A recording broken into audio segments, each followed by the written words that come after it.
Hey everybody, so today I'm going to do a fun little video here where I'm going to be making a tier list of streaming services. So these will be services that I currently use or have used in the past.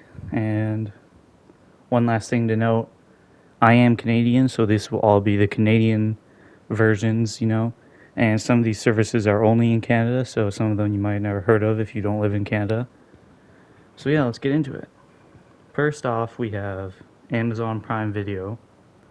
So Amazon, they used to be one of the best like a few years ago, but now that there's more competition, I think they've kind of fallen behind.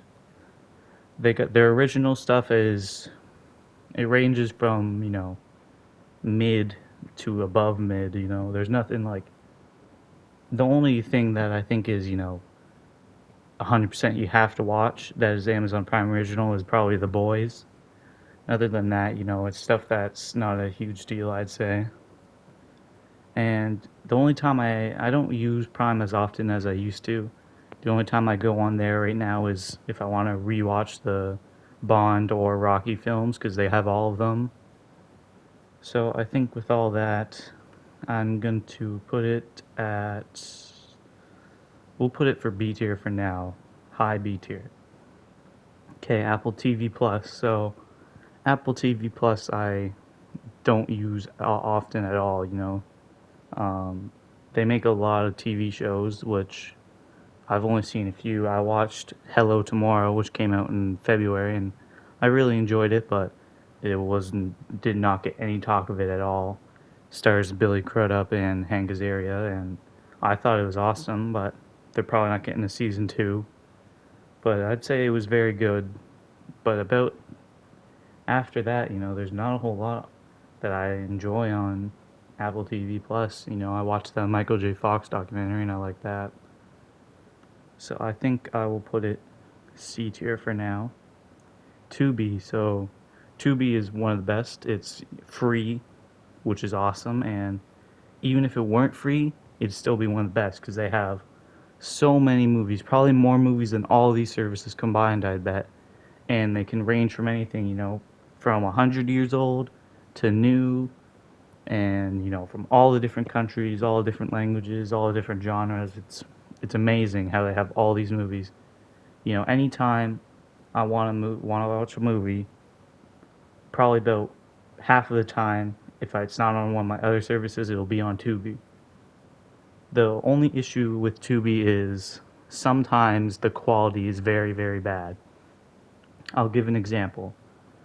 Uh, like a year ago, I wanted to watch A Boy and His Dog.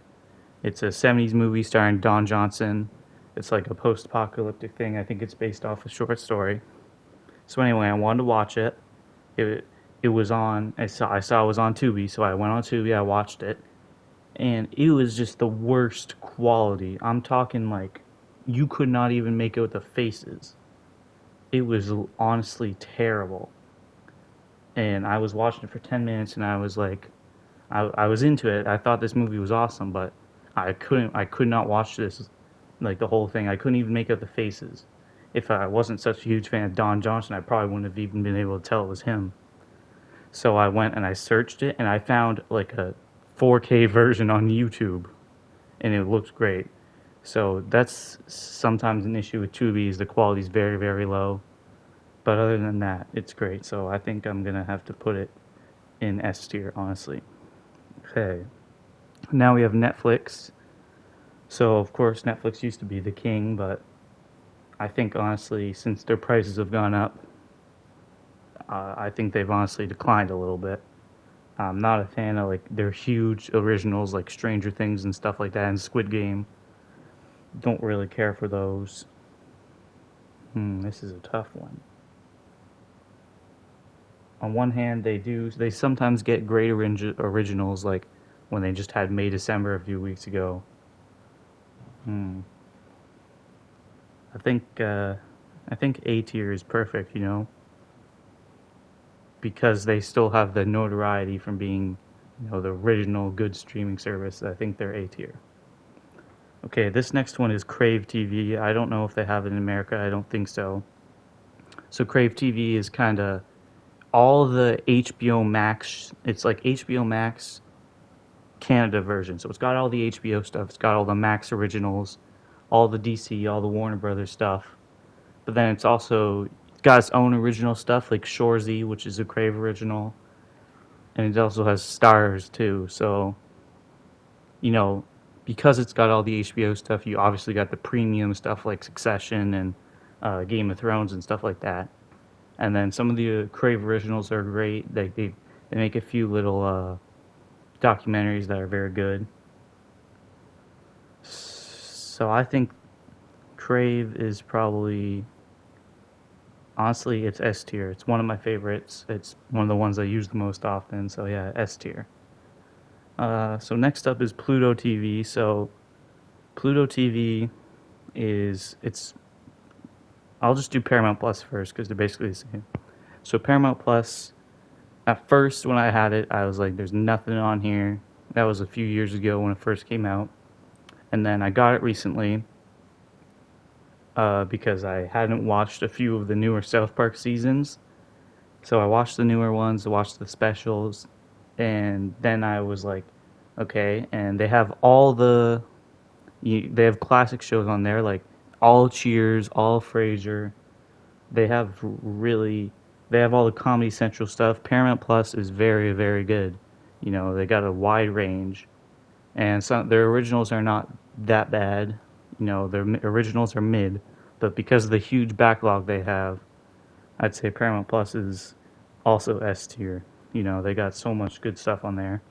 And Pluto TV is owned by Paramount, so it's all the exact same stuff, except it's more of like a live channel. They don't have all the stuff on demand, but they have a lot of live channels, and they are always showing Comedy Central specials and stuff like that. So it's not as good as Paramount, obviously, because they don't have everything on demand. But I'd say it's B tier. Okay, next we have up the Criterion Channel. So uh, I got the Criterion Channel a few years ago. Got it for just like the 1 month trial, I think, and I enjoyed it enough. So I think I had I got a year of it. And honestly, after a few months, like there was not a whole lot on there that I liked. I watched like I watched the 20 or 30 movies I wanted to see on it, and then there was not a whole lot left. So I'd say honestly, Criterion Channel right there, I think is a good spot for it. Okay, Disney Plus. So when Disney Plus first came out, like what was it, like 3 years ago? It was one of the worst, I'd say. Like they had no originals, only The Mandalorian and all the Star Wars stuff, which I have seen millions of times. So it wasn't anything special. All the Marvel stuff seen a lot of times. But now okay, so in Canada, Disney Plus has all the 20th Century Fox stuff, all the Hulu stuff. So it has all that on it. Once they got all that stuff on it, it shot up. You can watch classics on it like The French Connection, and you have all the Hulu stuff. I watched Solar Opposites on it. It's very good. So honestly, since they added all that stuff, Disney Plus has shot up. I'd say it's probably A tier, above Netflix. You can watch all the Planet of the Apes films. It's very good now. Okay, finally we have CTV. So CTV here is a news channel, and they have their own free streaming services. Kind of like Tubi, except not as good, I'd say. They have great stuff on there sometimes. Like they had all the Miami Vice seasons on there for a little bit. They have lots of classic TV and movies like that. So I'd say probably right here is good. So yeah, there's my tier list. Thank you all for watching, and see ya.